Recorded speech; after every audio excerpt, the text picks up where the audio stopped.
A very important session tenses. Tenses क्या है? Tenses English grammar में यूज करने वाला एक कॉन्सेप्ट, यूज होने वाला एक कॉन्सेप्ट है जो मुझे टाइम के बारे में बताता है कि वो जो मेरा एक्शन है वो कब हुआ, वो एक्शन प्रेजेंट में हुआ, अभी हुआ, वो एक्शन हो चुका है, पास्ट का है, या वो एक्शन फ्यूचर का है, आगे आने वाले टाइम में होगा। तो बेसिकली हमारे 3 टेंसेस होते हैं। अगर मैं ट्रेडिशनल इंग्लिश की बात करती हूँ, अगर मैं ओल्ड इंग्लिश की बात करती हूँ, तो ओल्ड इंग्लिश ने टेंसेस को 3 पार्ट्स में डिवाइड किया हुआ था, present, past and future. Present means अभी जो चल रहा है। फॉर एग्जांपल आप में से बहुत सारे लोग हैं जो गवर्नमेंट एग्जाम की तैयारी कर रहे हैं, तो आपका प्रेजेंट क्या है कि आप गवर्नमेंट एग्जाम की तैयारी कर रहे हो। पास्ट, आपने कभी सोचा था कि मैं इसकी तैयारी करूंगा, या आपने कभी कुछ सोचा था कि मैं बड़े होकर ये बनूंगा, तो आपने पास्ट में सोचा था, पास्ट जो गुजर चुका है। फ्यूचर, हो सकता है आप में से बहुत सारे लोग बहुत बड़े ऑफिसर्स बन जाओ, आप में से बहुत सारे लोग बैंकर्स बन जाओ, आप में से बहुत सारे लोग यूएस चले जाओ। फ्यूचर, आगे क्या होगा। अब इन तीनों टेंसेस के अंदर भी हमें 4-4 तरह के टेंसेस और पढ़ने हैं। तो इन 3 टेंसेस के अंदर हम 4-4 तरह के टेंसेस और पढ़ेंगे। तो जैसे कि ये पूरी टेबल है जो हम आज पढ़ने वाले हैं। प्रेजेंट के अंदर हमें चारों पढ़ेंगे, simple present, present continuous, present perfect and present perfect continuous. Past के अंदर हमें चारों टेंसेस पढ़ेंगे और फ्यूचर के अंदर ये चारों टेंसेस पढ़ेंगे। सो इन टोटल हम 12 टेंसेस पढ़ने वाले हैं। इस पूरे के पूरे जो मैराथन सेशंस हैं जो आपके आज और कल होने वाले हैं 50 आवर फाउंडेशन क्लास के, इस पूरे के पूरे में हम टेंसेस बहुत डीप में पढ़ने वाले हैं। सारे कॉन्सेप्ट्स में आप लोगों को टेंसेस के समझाने वाली हूं, तो मेक श्योर कीजिए कि आप नोटबुक लेके बैठे, इंपॉर्टेंट कॉन्सेप्ट्स को नोट डाउन करते हुए चलें। वैसे ये पीडीएफ आप लोगों के साथ Telegram channel English with Nimisha Bansal पे शेयर हो जाएगा, बट फिर भी आपको जो इंपॉर्टेंट पॉइंट्स उनको नोट करते हुए चलना। Ready everyone? एक्साइटेड? स्टार्ट करें? सो हाउस द जोश? हाउस द जोश? चलिए, सो सेशन स्टार्ट करते हैं। Let's get started. स्टार्ट करते हैं। सबसे पहले एक चीज और बता देती हूँ, जैसे कि मैंने आपको बताया कि ट्रेडिशनल इंग्लिश में 3 टेंसेस होते थे, प्रेजेंट होता था, पास्ट होता था, फ्यूचर होता था। प्रेजेंट के अंदर 4, पास्ट के अंदर 4, फ्यूचर के अंदर 4। लेकिन जो हमारी मॉडर्न इंग्लिश होती है उसमें सिर्फ 2 ही तरह के टेंसेस होते हैं, प्रेजेंट और पास्ट। मॉडर्न इंग्लिश कहती है जिसे देखा नहीं वो टेंस कैसा। तो मॉडर्न इंग्लिश में फ्यूचर टेंस नहीं होता है। मॉडर्न इंग्लिश में विल और शैल को मॉडल वर्ब्स की तरह कंसीडर किया जाता है। तो लेकिन हम क्योंकि टॉपिक टेंसेस का पूरा डिटेल में पढ़ने वाले हैं, तो मैं आप लोगों को सारे के सारे टेंसेस आज के इस सेशन में पढ़ाने वाली हूं। So let's get started. Start करते हैं। सबसे पहले प्रेजेंट टेंस को स्टार्ट करेंगे और इसमें ये चारों के चारों टेंसेस हम पढ़ेंगे, simple present, present continuous, present perfect and present perfect continuous. तो सबसे पहले सिंपल प्रेजेंट पे आते हैं। सिंपल प्रेजेंट टेंस क्या शो करता है? ये सिंपल प्रेजेंट टेंस का सबसे पहले रूल पढ़ेंगे, फिर पढ़ेंगे कहां यूज करते हैं, फिर इसके अंदर की सारी इंपॉर्टेंट चीजें पढ़ेंगे।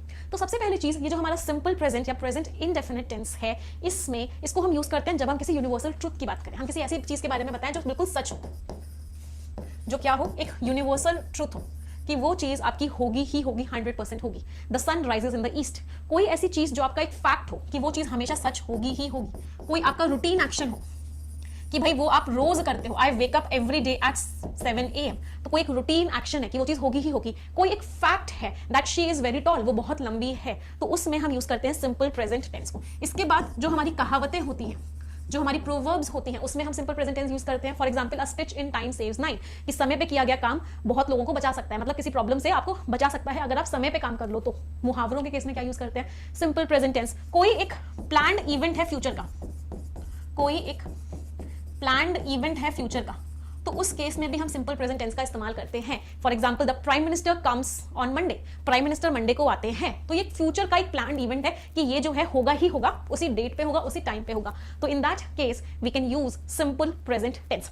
इसके अलावा कोई न्यूज़पेपर की हेडलाइन है, उसके केस में भी हम क्या यूज करते हैं? उसके केस में भी हम सिंपल प्रेजेंट टेंस यूज करते हैं। कोई टीवी पे कॉमेंट्री चल रही है, विराट स्ट्राइक्स 6, विराट ने छक्का लगा दिया, चौका लगा दिया, कमेंट्री चल रही है, तो वो भी सिंपल प्रेजेंट टेंस में ही इस्तेमाल करते हैं। तो ये सारी की सारी चीजों को हम सिंपल प्रेजेंट टेंस का यूज करते हैं इन सारी की सारी चीजों में। कोई दिक्कत? अब अगर मैं इसके कॉन्सेप्ट्स की बात करती हूं, if I talk of the rule, इसके अंदर क्या रूल लगता है, तो यहां पे हम वर्ब की फर्स्ट फॉर्म प्लस एस और ईएस लगाते हैं।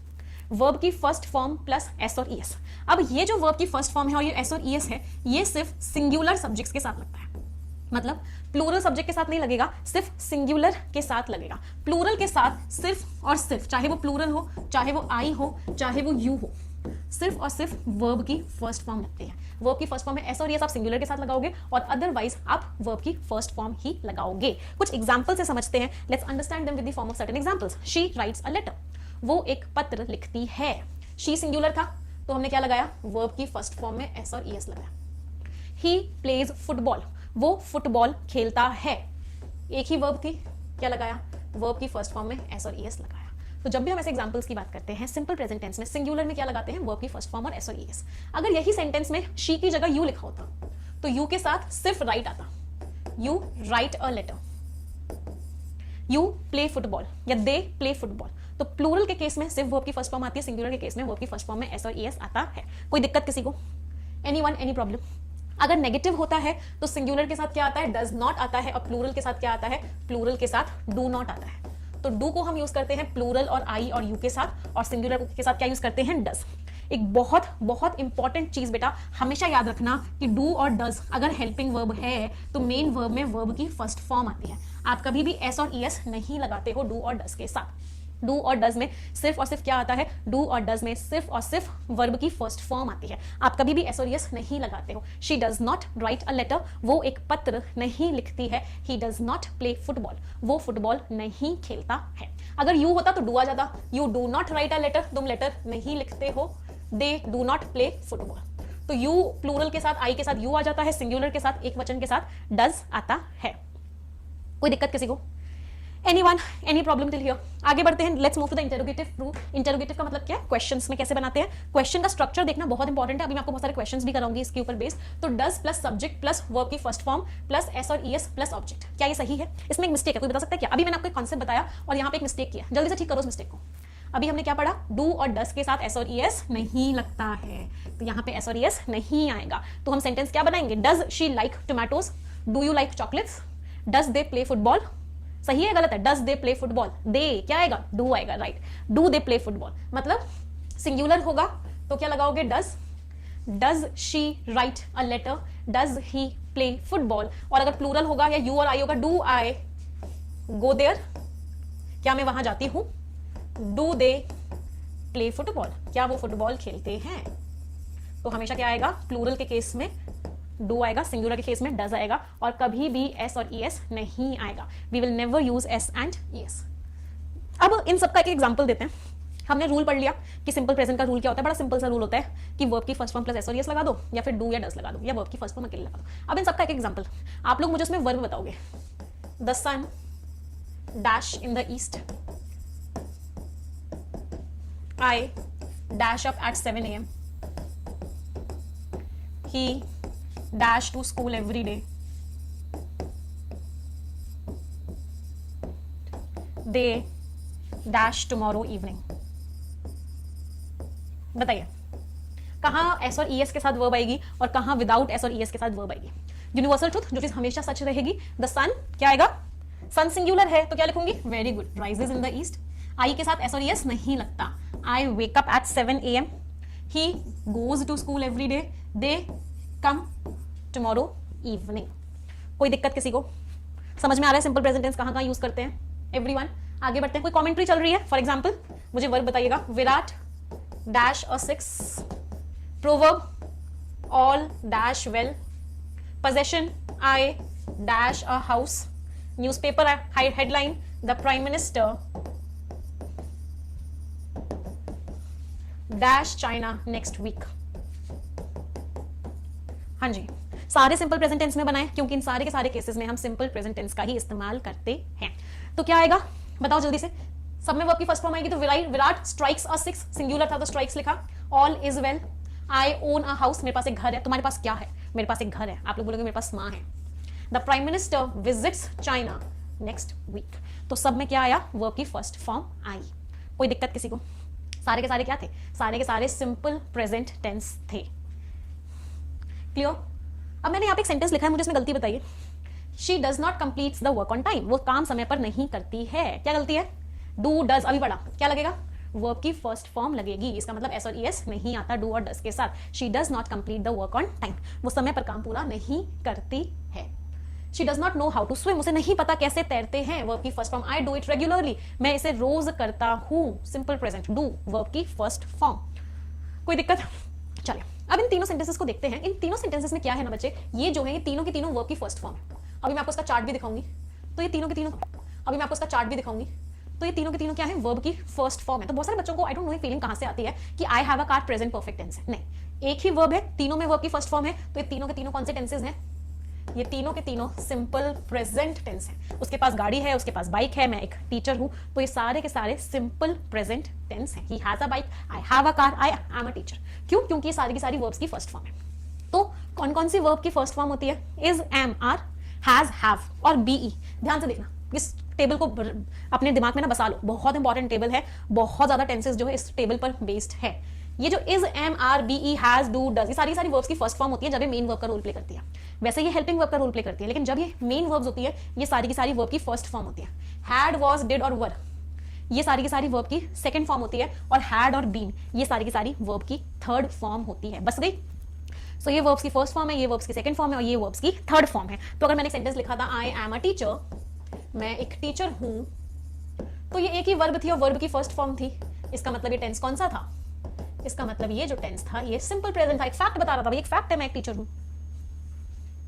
क्लियर सभी को? टेबल सभी को क्लियर है? कोई डाउट इस टेबल में? ध्यान से देख लो इस टेबल को एक बार। एक रिक्वेस्ट भी करूंगी, 1300 students are watching but likes बहुत कम है और आप लोगों ने शेयर नहीं किया इस वीडियो को। बेटा सबसे इंपॉर्टेंट वीडियो है टेंसेस की। और आप लोगों को एक बात और बोलना चाहूंगी, 50 आवर का फाउंडेशन कोर्स करा रही हूँ। आपको पता है आपके घरों में, आपके गली में, आपके मोहल्ले में, आप जहाँ रहते हैं, जहाँ स्कूल है, जहाँ कॉलेज है, वहाँ पे बहुत सारे बच्चे ऐसे हैं जो पेड कोर्स अफोर्ड नहीं कर पाते, जो सब्सक्रिप्शन नहीं ले पाते, जो ऐसे बैकग्राउंड से नहीं है या फाइनेंशियली कमजोर हैं। तो आप सभी की एक जिम्मेदारी है कि आप इस 50 आवर फाउंडेशन कोर्स के बारे में उन बच्चों को बताइए। मैं अपनी तरफ से पूरी कोशिश कर रही हूँ कि जो बच्चे अफोर्ड नहीं कर पा रहे हैं, जिन बच्चों की इंग्लिश कमजोर है, वीक है, फाउंडेशन स्ट्रांग नहीं है, कि मैं अपनी तरफ से कोशिश कर रही हूँ कि मैं उन सभी बच्चों की मदद कर पाऊँ। लेकिन मैं ये मदद आप लोगों की मदद के बिना नहीं कर सकती। अगर आप लोग भी मेरा साथ दोगे इस मदद करने में, आप लोग भी उन सभी बच्चों को बताओगे जो बच्चे पेड कोर्स नहीं खरीद पा रहे हैं, जो बच्चे ग्रामर जिनकी वीक है, अंग्रेजी जिनकी वीक है, उन सभी को इस कोर्स के बारे में बताओगे, इस वीडियो को शेयर करोगे उन लोगों को, तो आई थिंक मुझे लगता है कि मैं जो ये मेहनत कर रही हूँ कहीं ना कहीं ये मेहनत सफल हो जाएगी। तो मुझे आप सभी से ये वादा चाहिए कि आप लोग मेरी इस मेहनत को सफल करने में मेरा साथ दोगे। और जो जो बच्चा कहता है, गरीब से गरीब, एजुकेटेड से एजुकेटेड, अमीर से अमीर, जो बच्चा कहता है कि मेरी अंग्रेजी कमजोर है, मुझे नहीं समझ में आता, आप सभी लोग इस वीडियो को वहां तक पहुंचाओगे। क्योंकि आप लोगों की सपोर्ट, ये कोर्स पूरा मैं फ्री करा रही हूँ, पूरी इंग्लिश फ्री करा रही हूँ। पहली बार अपने 8 से 10 साल के करियर में ये चीज मैं आप लोगों को दे रही हूँ। तो आप लोगों की भी जिम्मेदारी बनती है कि आप लोग इसको हर बच्चे तक, हर गली, हर मोहल्ले तक पहुंचाओ, जिससे कि हर बच्चा इस कोर्स का फायदा उठा सके और कम से कम इंग्लिश का उसका बेसिक स्ट्रांग हो जाए, इंग्लिश की फाउंडेशन स्ट्रांग हो जाए उसकी। चलिए, तो ये क्या है? वर्ब की पूरी पूरी फर्स्ट फॉर्म है। ये है क्या है? वर्ब की सेकंड फॉर्म है। ये क्या है? वर्ब की थर्ड फॉर्म है। कोई दिक्कत किसी को? चलो, तो ये था हमारा सिंपल प्रेजेंट टेंस। अब हम आ रहे हैं प्रेजेंट कॉन्टिन्यूअस टेंस पे। Let's come to present continuous tense. Continuous word का मतलब क्या होता है? कॉन्टिन्यूअस वर्ड का मतलब होता है कोई चीज जो लगातार हो रही है, कोई चीज जो बिना रुके हुए हो रही है, उसको हम बोलते हैं कॉन्टिन्यूअस। लगातार चलते जा रही है, चलते जा रही है, चलते जा रही है। अगर प्रेजेंट में लगातार चल रही है तो प्रेजेंट कॉन्टिन्यूअस, पास्ट में लगातार चल रही थी तो पास्ट कॉन्टिन्यूअस, आगे आने वाले टाइम में लगातार चलेगी तो फ्यूचर कॉन्टिन्यूअस। जैसे अभी मैं लगातार पढ़ा रही हूँ तो क्या हो गया? I am teaching. इसमें हम क्या यूज करते हैं जब हम पॉजिटिव सेंटेंसेस की बात करते हैं? असर्टिव रूल का मतलब क्या होता है? जब मैं पॉजिटिव सेंटेंसेस की बात करती हूँ तो इसमें हम क्या लगाते हैं? इज, एम, आर, और वर्ब की फर्स्ट फॉर्म के साथ क्या लगाते हैं? आईएनजी लगाते हैं। इसको किसके साथ लगाते हैं? सिंगुलर के साथ, एक वचन के साथ। एम को हम लगाते हैं आई के साथ, और आर को हम लगाते हैं प्लूरल के साथ, बहुवचन के साथ और यू के साथ। तो एक वचन के साथ आई लगाया, एक वचन के साथ इज लगाया, आई के साथ एम लगाया, और प्लूरल और यू के साथ क्या लगाया? आर लगाया। फॉर एग्जाम्पल अभी हम पढ़ रहे हैं तो वी आर स्टडिंग नाउ, मैं पढ़ा रही हूँ। आई एम टीचिंग नाउ, अभी मैं पढ़ा रही हूँ। तो कोई भी काम जो लगातार चलता है उसके लिए जो हम टेंस यूज करते हैं that is present continuous. She is writing a letter, वो एक पत्र लिख रही है। ही इज प्लेइंग फुटबॉल, वो फुटबॉल खेल रहा है। शी सिंगुलर था तो क्या लगाया? इज। अगर यहाँ पे यू लिखा होता तो यू किसके साथ क्या आता? Are. You are writing a letter. अगर दे लिखा होता तो they are writing a letter. अगर आई लिखा होता तो I am writing a letter, मैं एक लेटर लिख रहा हूं। अगर नेगेटिव सेंटेंस की बात करेंगे तो कुछ नहीं होगा, बस सिंपल सा क्या लग जाएगा? सिंपल सा यहाँ पे नॉट लग जाएगा बीच में। I am not writing a letter, he is not doing this. तो अगर हम इनकी बात करेंगे तो सिंपल सा क्या लग जाएगा? नॉट लग जाएगा। She is not writing a letter, he is not playing football, they are not doing that, I am not teaching, you are not studying. Simple सा क्या हो जाएगा? NOT, नॉट लग जाएगा। इंटेरोगेटिव में क्या होता है? इंटेरोगेटिव का हमेशा स्ट्रक्चर क्या होता है कि हेल्पिंग वर्ब जो है वो सब्जेक्ट से पहले आ जाती है। तो क्या मैं पत्र लिख रही हूं, क्या बनेगा? Am I writing a letter? क्या मैं पत्र लिख रही हूं? Am I writing a letter? क्या आप पढ़ाई कर रहे हो? Are you studying? क्या वो फुटबॉल खेल रहा है? Is he playing football?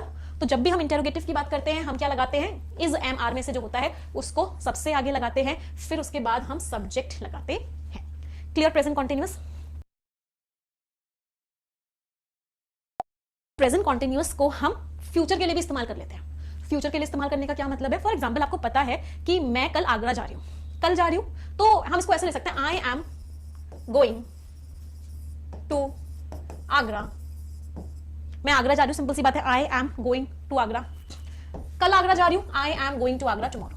तो जब कोई फ्यूचर का फिक्स्ड प्लान होता है, जैसे कि मैंने आपको बताया फ्यूचर के फिक्स्ड प्लान में हम सिंपल प्रेजेंट टेंस यूज करते हैं, ऐसे ही कोई फ्यूचर का फिक्स्ड प्लान होता है, उस केस में हम प्रेजेंट कॉन्टिन्यूअस टेंस को भी यूज करते हैं। I am going there tomorrow, I am doing that tomorrow.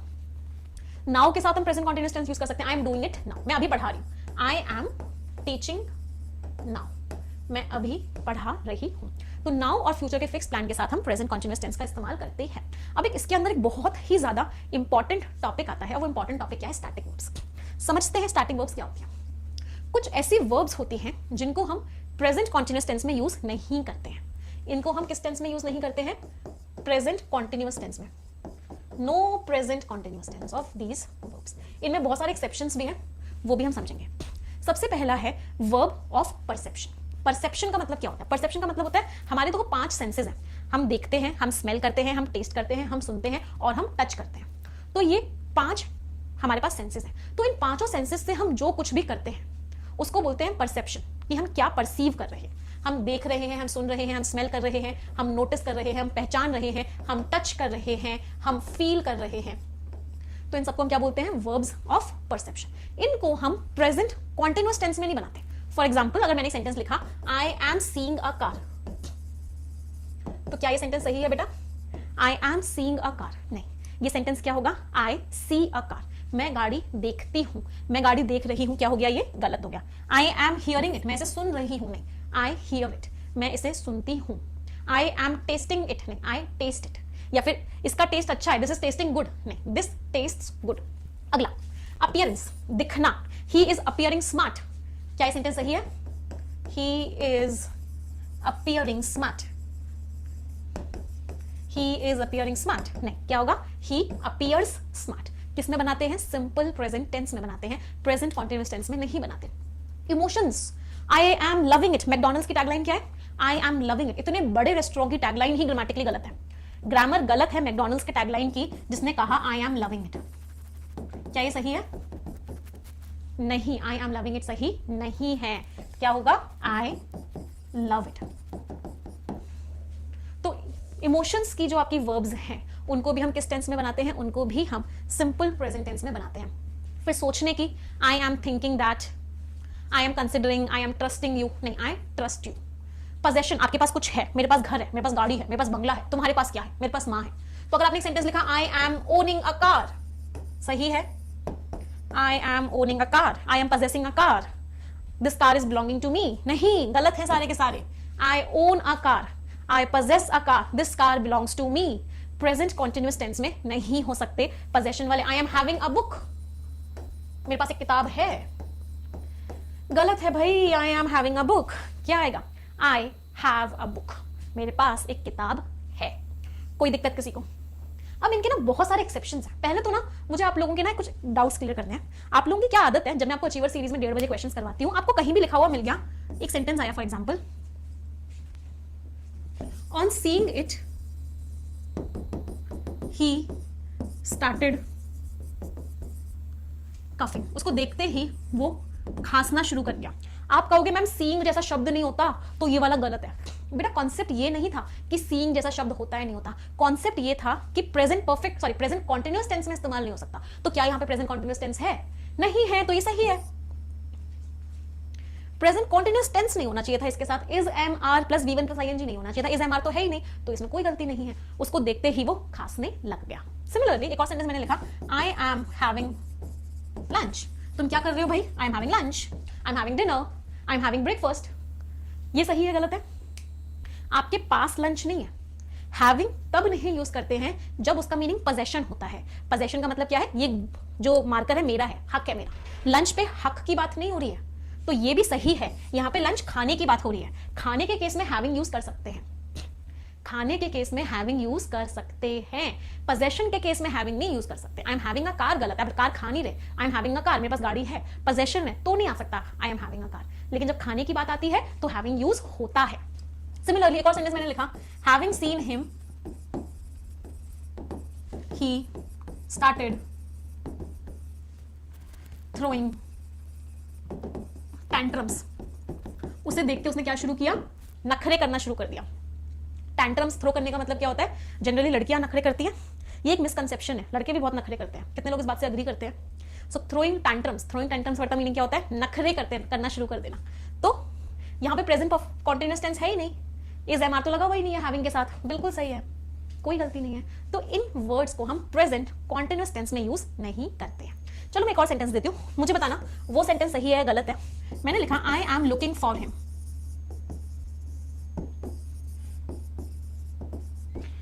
The police is looking into the matter.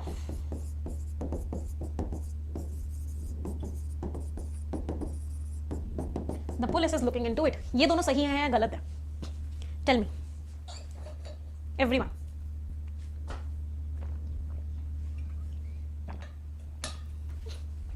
Look for का मतलब क्या है? लुक फॉर का मतलब है देखना नहीं है। लुक का मतलब तब लुकिंग नहीं यूज करते प्रेजेंट कॉन्टिन्यूअस टेंस में, तब उसका मतलब देखना होता है, यहाँ पे ढूंढना है। सही है, I am looking for him, मैं उसको ढूंढ रही हूँ भाई। पुलिस इस मैटर को इन्वेस्टिगेट कर रही है, looking into means investigate something. देखना नहीं है लुक का मतलब, इन्वेस्टिगेट करना है, ये भी सही है। तो रटना नहीं है कि सीइंग नहीं होता, लुकिंग नहीं होता, फीलिंग नहीं होता। फीलिंग भी वर्ड होता है, जब अपनी तबियत बताते हैं ना तब उस केस में फीलिंग यूज कर सकते हैं। Feeling much better now, I am feeling much better now, अब मैं बहुत अच्छा फील कर रही हूं। तो फीलिंग, हाँ द पुलिस आ रहेगा, राइट। तो फीलिंग के साथ भी हम क्या लगा सकते हैं? आईएनजी लगा सकते हैं फील के साथ, जब हम किसकी बात करें? जब हम बात करें तबियत की। तो I am feeling much better now. Clear सभी को? कॉन्टेक्स्ट समझना बहुत जरूरी है, राइट। रटना नहीं है रूल्स को। स्टूडेंट्स आर हैविंग लंच, बताओ सही है गलत है? स्टूडेंट्स लंच कर रहे हैं, लंच के पोजेशन की बात नहीं हो रही है, लंच खा रहे हैं भाई, सही है। I am thinking of going to Chennai. Thinking का मतलब ये नहीं कि मैं सोच रही हूँ चेन्नई जाने का, मैं प्लान कर रही हूँ। थिंकिंग ऑफ, जब प्लान करना मतलब होता है थिंकिंग का, तो थिंकिंग आ सकता है। She is looking for a job, job ढूंढ रही है, आ सकता है। मतलब जब मीनिंग डिफरेंट हो तो उस केस में वो प्रेजेंट कॉन्टिन्यूअस टेंस में यूज हो सकते हैं। You can use them in present continuous tense if the meaning is different and the context is different. कोई दिक्कत, कोई दुविधा, कोई भी परेशानी? अब तो प्रॉब्लम सॉल्व हो गई। बहुत सारे बच्चों को इस कॉन्सेप्ट में बहुत सारी प्रॉब्लम्स थी। अब ये वाले बताओ, अब ये समझ में आ रहा है ये क्यों गलत है? We are seeing with our eyes, हम अपनी आंखों से देख रहे हैं। यहाँ पे देखना ही मतलब है, यहाँ पे देखना ही मतलब है, तो ये गलत हो गया। We see with our eyes, हम अपनी आंखों से देखते हैं। The water is feeling cold, पानी कोल्ड फील कर रहा है, गलत है। The water feels cold, the water feels cold का मतलब होता है पानी कोल्ड नहीं फील कर रहा, मतलब पानी ठंडा है। उसके लिए इंग्लिश क्या होती है? द वाटर फील्स कोल्ड, मतलब हमें पानी ठंडा लग रहा है। मैंने एक और सेंटेंस लिखा, मुझे बताना एक दूसरा ये सेंटेंस सही होगा या नहीं होगा। राम एंड, क्या नाम लिखूं? Sheena are seeing each other nowadays.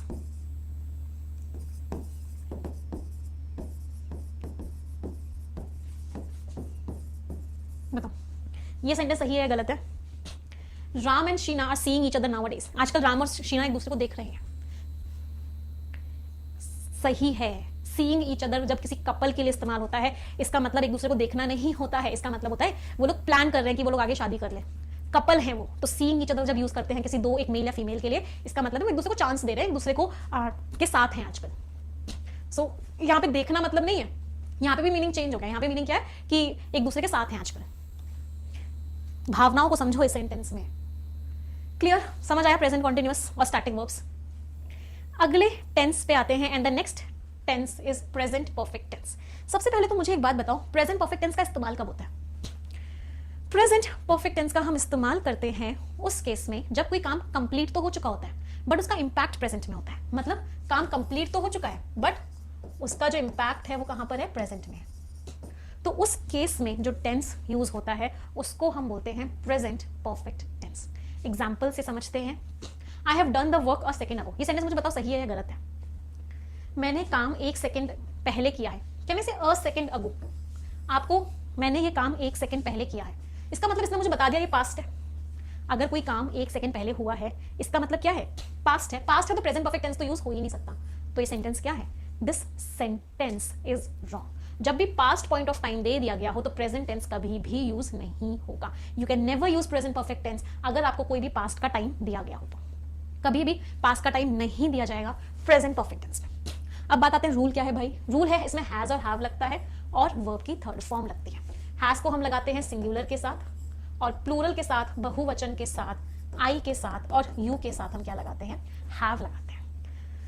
बचपन से पढ़ते आ रहे हैं परफेक्ट टेंस, तो कोई दिक्कत? तो हैज और हैव लगेगा, वर्ब की थर्ड फॉर्म लगेगी, ये लगेगा सिंगुलर के साथ और ये लगेगा प्लूरल के साथ, आई के साथ और यू के साथ। कोई दिक्कत किसी को? Anybody, any problem? She has written a letter, उसने एक लेटर लिखा। शी सिंगुलर था, हैज रिटन वर्ब की थर्ड फॉर्म। अगर नेगेटिव लगाना है तो हैज और हैव के आगे नॉट लगा दो, she has not written a letter, उसने लेटर नहीं लिखा। अगर इंटरोगेटिव बनाना है तो हैज और हैव को उठा के पहले रख दो, has she written a letter, क्या उसने लेटर लिखा। तो सिंपल सी बात क्या थी, इस केस में हम हैज और हैव लगाते हैं और वर्ब की थर्ड फॉर्म लगाते हैं। कोई दिक्कत? अब कुछ सेंटेंसेस देखते हैं। Let's look at certain sentences now. I have completed my work, मैंने अपना काम पूरा कर लिया है। हैव लगा हुआ है और वर्ब की थर्ड फॉर्म लगी हुई है, कहने से प्रेजेंट परफेक्ट टेंस है। शी हैज डन इट, उसने वो काम कर लिया है। हैज लगा हुआ है, वर्ब की थर्ड फॉर्म लगी हुई है, कहने से प्रेजेंट परफेक्ट टेंस है। ही हैज अ कार, बताओ कौन सा टेंस है? एक बच्चे का बहुत बड़े टाइम से बहुत बड़ा ही मैसेज आ रहा है, एक बार मैं उसे पढ़ लेती हूँ। मैम 3000 वर्ड वाला पीडीएफ नहीं मिल रहा है, बेटा मैं उसे पढ़ लेती हूँ। मैम 3000 वर्ड वाला पीडीएफ नहीं मिल रहा है, बेटा वो आपको वोकैब प्रोडिजी में मिल जाएगा। और कोई दुविधा किसी की, कोई दिक्कत, कोई परेशानी? ये क्या है? एक ही वर्ब है बेटा, तो ये प्रेजेंट परफेक्ट टेंस तो नहीं हो सकता। और ये क्या है? मेन वर्ब की फर्स्ट फॉर्म है, तो ये कौन सा टेंस होगा? सिंपल प्रेजेंट होगा। हाँ, अगर इसको प्रेजेंट परफेक्ट में कन्वर्ट करना है तो इसके आगे मेन वर्ब की थर्ड फॉर्म लगानी पड़ेगी, जो कि यहाँ पे लग गई, he has had a car. अब ये क्या हो गया? हैज के साथ वर्ब की थर्ड फॉर्म हो गई। सो विच टेंस इज दिस नाउ? ये कौन सा टेंस हो गया? ये आपका प्रेजेंट परफेक्ट टेंस हो गया। तो हैज के साथ वर्ब की थर्ड फॉर्म जब लग जाती है तो वो हमारा प्रेजेंट परफेक्ट टेंस होता है। तो जिन बच्चों को डाउट था कि मैम हैज और हैड साथ में आ सकते हैं क्या उन बच्चों का डाउट क्लियर हुआ? बिल्कुल, हैज और हैड साथ में आ सकते हैं। They have had the book just now, उनके पास किताब अभी अभी थी। हैव प्लस वर्ब की थर्ड फॉर्म, कौन सा टेंस है? प्रेजेंट परफेक्ट टेंस है। इसलिए वो टेबल बनवाई थी स्टार्टिंग में। कुछ और इंपॉर्टेंट चीजें जो भी मैंने आपको पढ़ाई थी कि अगर आपको ऐसे शब्द दिए गए हो, मतलब अगर आपको पास्ट पॉइंट ऑफ टाइम दिया गया हो, तो उस केस में कभी भी प्रेजेंट परफेक्ट टेंस यूज नहीं होता है। आपको कभी भी पास्ट पॉइंट ऑफ टाइम दे दिया गया कि काम कल हुआ था, 2 महीने पहले हुआ था, 6 साल पहले हुआ था, 1 सेकंड पहले हुआ है, तो आप कभी भी प्रेजेंट परफेक्ट टेंस का इस्तेमाल नहीं कर सकते हो। अगर पास्ट पॉइंट ऑफ टाइम मिला है तो सिर्फ और सिर्फ सिंपल पास्ट टेंस यूज होगा, ये वाला टेंस का इस्तेमाल नहीं हो सकता। कुछ करेक्ट और इनकरेक्ट सेंटेंसेस दिए हुए हैं, read them everyone. He has completed his book yesterday, yesterday लिखा हुआ है तो हैज कंप्लीटेड नहीं आ सकता, क्या आएगा? He completed. We have met 3 days ago, past point of time दिया हुआ है तो हैव मेट नहीं आ सकता, वी मेट 3 days ago। तो जब भी पास्ट पॉइंट ऑफ टाइम दिया है आप कभी भी वहां पे प्रेजेंट परफेक्ट टेंस यूज नहीं कर सकते। कोई दिक्कत किसी को? चलो नेक्स्ट टेंस पे आते हैं और अगला टेंस है प्रेजेंट परफेक्ट कॉन्टिन्यूअस। अच्छा एक चीज और, बहुत ज्यादा परेशान मत हो कि मैम रूल्स कैसे याद होंगे, क्या करेंगे। जैसे कि मैंने आपको वादा किया है, ये 50 आवर फाउंडेशन कोर्स में हर टॉपिक की टेबल बनवाऊंगी, तो ऐसे ही टेंसेस की भी पूरी टेबल्स बनाई हुई है। So don't worry at all कि मैम याद कैसे होगा, टेबल्स को बस अपने पास रख लेना, पढ़ लेना, अपने आप याद हो जाएगा। देखो, परफेक्ट का मतलब होता है कंप्लीट हो गया कोई काम, कॉन्टिन्यूअस का मतलब होता है लगातार चल रहा है, और प्रेजेंट का मतलब होता है अभी। तो प्रेजेंट परफेक्ट कॉन्टिन्यूअस एक कैसा टेंस हुआ? कोई काम अभी कंप्लीट भी हुआ है और अभी लगातार भी चल रहा है। तो ऐसी जब सिचुएशन आ जाए कि काम कंप्लीट भी हो गया, लगातार भी चल रहा है, उस केस में जो टेंस यूज करते हैं वो टेंस होता है present perfect continuous. For example, मैंने बोला कि मैं पिछले 10 सालों से इंग्लिश पढ़ा रही हूँ, तो 10 साल पूरे भी हो गए, अभी भी लगातार पढ़ा रही हूँ और प्रेजेंट में पढ़ा रही हूँ, तो टेंस कौन सा हो गया? सो टेंस हो गया प्रेजेंट परफेक्ट कॉन्टिन्यूअस। समझ में आया कब यूज करते हैं प्रेजेंट परफेक्ट कॉन्टिन्यूअस? कंप्लीट हो चुका है बट अभी भी लगातार चल रहा है। अब इसमें कॉन्सेप्ट की बात करते हैं, इसके रूल्स क्या होते हैं। तो देखो, परफेक्ट है तो हैज और हैव आएगा, परफेक्ट तो 10 साल पूरे भी हो गए, अभी भी लगातार पढ़ा रही हूं और प्रेजेंट में पढ़ा रही हूं, तो टेंस कौन सा हो गया? सो टेंस हो गया प्रेजेंट परफेक्ट कॉन्टिन्यूअस। समझ में आया कब यूज करते हैं प्रेजेंट परफेक्ट कॉन्टिन्यूअस? कंप्लीट हो चुका है बट अभी भी लगातार चल रहा है। अब इसमें कॉन्सेप्ट की बात करते हैं, इसके रूल्स क्या होते हैं। तो देखो, परफेक्ट है तो हैज और हैव आएगा, परफेक्ट है तो वर्ब की थर्ड फॉर्म आएगी, कॉन्टिन्यूअस है तो V1 प्लस ING आएगा, और एक 2 वर्ड्स और ऐड होते हैं, वो कौन कौन से होते हैं? फॉर या फिर सिंस। तो हैज और have plus been plus V1 plus ING plus for या सिंस। सेम वही कॉन्सेप्ट, हैज को सिंगुलर के साथ लगाते हैं, हैव को प्लूरल आई और यू के साथ लगाते हैं। तो अगर मैंने बोला कि मैं पिछले 10 सालों से इंग्लिश पढ़ा रही हूं, चलो इसका सेंटेंस बनाते हैं। मैं का मतलब आई के साथ क्या लगेगा? हैव, फिर क्या लगाऊं? बीन, फिर क्या लगेगा? टीचिंग। क्या पढ़ा रही हूं भाई? इंग्लिश। कब से पढ़ा रही हूं? 10 years। फॉर, अभी बताऊंगी फॉर कब लगाते हैं, सिंस कब लगाते हैं। 10 years। तो मैं इंग्लिश पिछले 10 सालों से पढ़ा रही हूं, तो रूल क्या हो गया? हैज और have plus been plus V1 plus ING plus for या सिंस। फॉर या सिंस लगाना कंपलसरी नहीं होता है, पहले कंपलसरी होता था, बट अब थोड़े से रिलैक्सेशंस आ गए हैं, तो जरूरी नहीं कि फॉर सिंस हमेशा लगाओ। तो हैज और have plus been plus V1 plus ING plus object. तो she has been writing a letter. अभी मैं फॉर सिंस का आपको थोड़ी देर में बताऊंगी, पहले कुछ एग्जांपल्स देख लेते हैं। वो लेटर लिखती आ रही है। नेगेटिव में क्या हो जाएगा, she has not been writing a letter, वो लेटर लिखती नहीं आ रही है। इंटरोगेटिव में has she been writing a letter, क्या वो लेटर लिखती आ रही है। क्लियर। अब बात करते हैं कहां फॉर कहां सिंस। मैंने बात करी 1 दिन, 2 महीने, 3 हफ्ते, 4 साल, 50 साल, क्या लगाऊंगी। जब भी मैं बात कर रही हूं पीरियड ऑफ टाइम की, कि कितना समय गुजर गया, मुझे हंसते हंसते 28 साल गुजर गए, या मुझे रोते रोते 2 साल गुजर गए, या ये काम करते करते 5 मिनट गुजरे हैं, या इस क्लास को शुरू हुए 1 घंटा गुजर गया। जब हम बताते हैं कोई चीज को हुए कितना समय बीत चुका है, क्या लगाते हैं बेटे, for.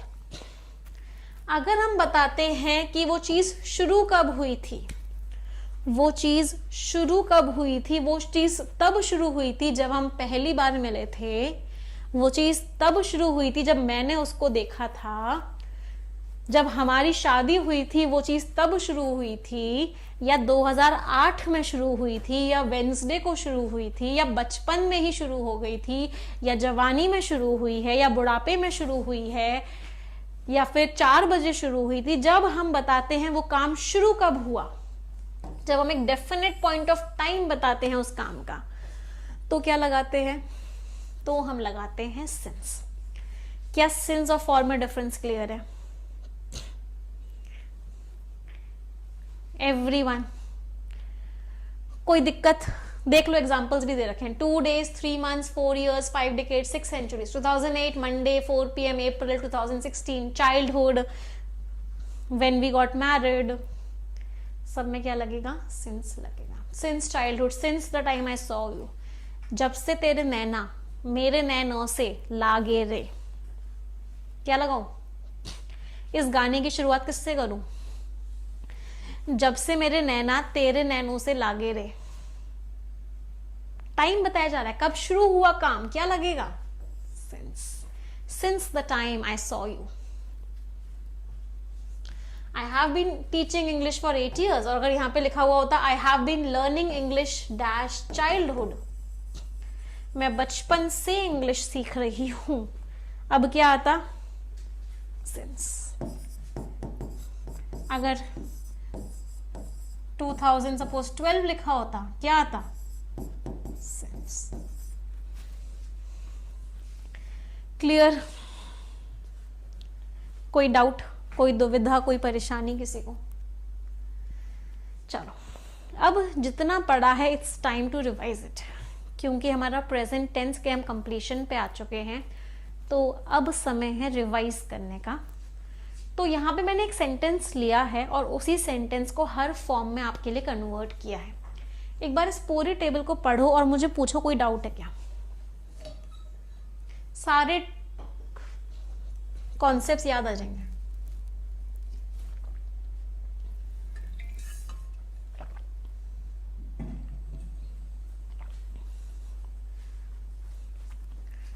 Simple present tense, verb की first form, present continuous, am plus V1 plus ING, are plus V1 plus ING, present perfect, has और हैव प्लस वर्ब की third form, present perfect continuous, have been plus V1 plus ING।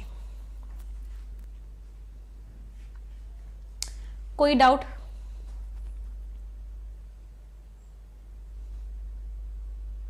So this is the complete table of present tense.